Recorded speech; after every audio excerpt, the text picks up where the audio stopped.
Assalamualaikum warahmatullahi wabarakatuh.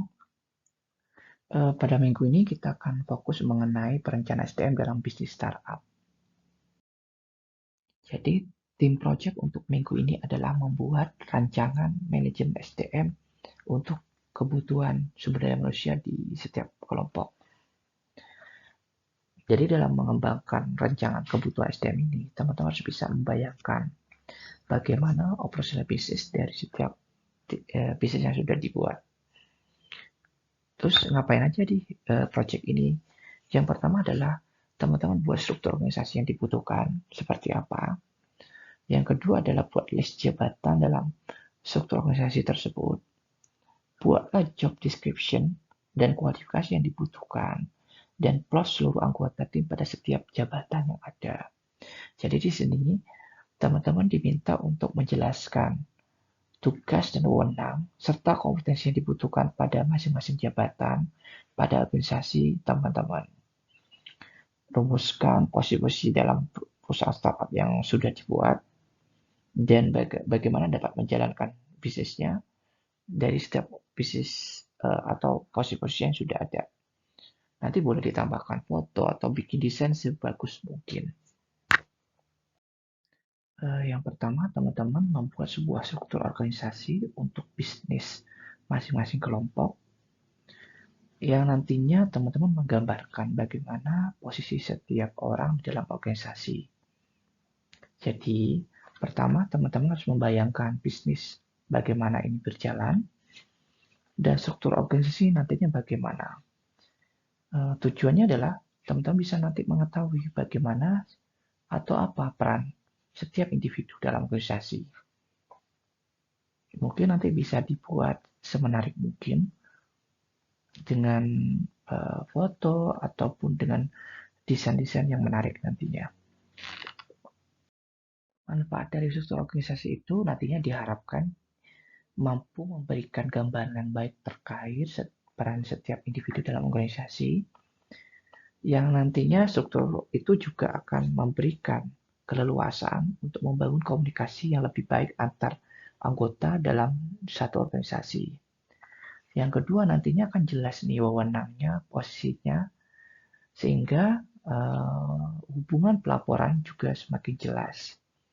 Yang ketiga juga nanti ada gambaran terkait tugas yang harus dilakukan masing-masing individu, sehingga akan menggambarkan bagaimana penyelesaian tugas secara efisien. Dan yang terakhir, dan mengetahui apa yang salah.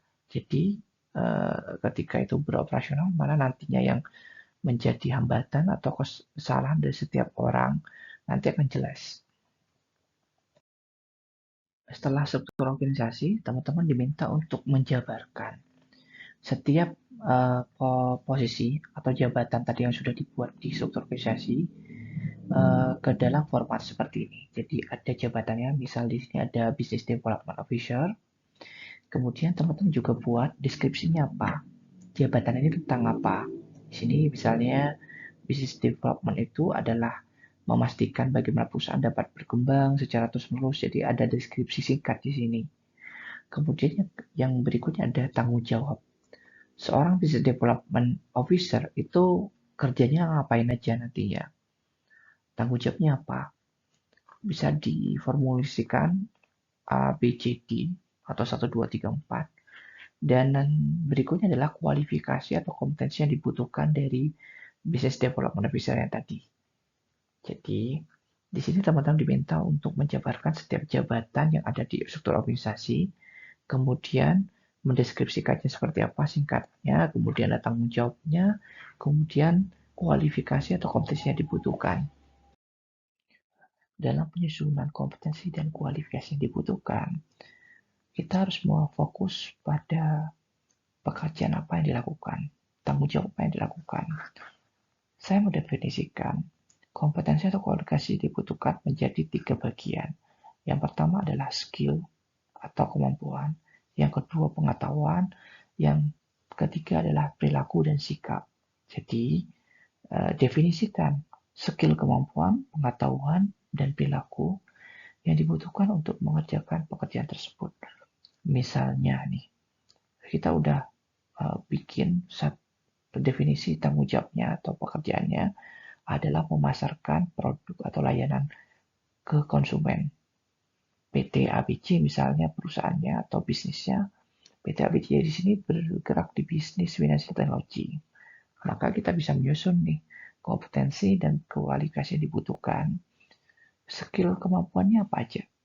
Misalnya mampu berkomunikasi dengan baik, mampu melakukan presentasi dengan baik, menguasai Microsoft Office dan Windows, mampu mengendari mobil, dan seterusnya, misalnya banyak dijabarkan.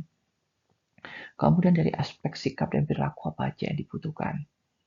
Misalnya, mampu bekerja di bawah tekanan, tahan terhadap stres, mampu bekerja secara tim maupun individu, dan lain-lain. Dalam aspek pengetahuan, memiliki pemahaman yang baik tentang produk keuangan digital, memiliki pengetahuan tentang regulasi fintech dari OJK, dan bla bla bla. Masih banyak contohnya yang lain. Jadi di sini kita bisa membreakdown menjadi 3 bagian seperti itu sehingga kita mampu mendefinisikan kompetensi dan kualifikasi yang dibutuhkan lebih spesifik lagi.